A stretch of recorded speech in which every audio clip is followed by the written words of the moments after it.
In this video, I'll show you how to add the status bar to LibreOffice Calc in just a few easy steps. If your Calc window is missing the bar at the bottom, or you simply want to make sure it's turned on, this tutorial will help you fix it quickly. The status bar is useful because it shows helpful spreadsheet information at the bottom of your window, and it can make working in Calc much easier. If this video helps, don't forget to hit the like button and subscribe for more simple software tutorials. Now let's jump right in. First, open LibreOffice on your computer. If you're starting from scratch, you'll see the main LibreOffice Start Center.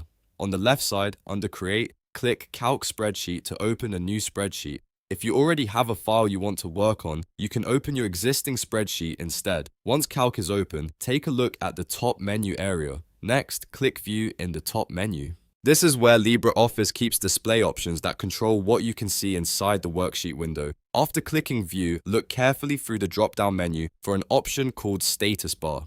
If the status bar is not enabled, this option will usually be unchecked. All you need to do is click Status Bar to turn it on. As soon as you click it, the status bar should appear at the bottom of the Calc window. This is the area that usually shows information like zoom level, sheet details, and other helpful spreadsheet data. To confirm that it worked, simply scroll your attention down to the bottom of the screen and make sure the bar is visible.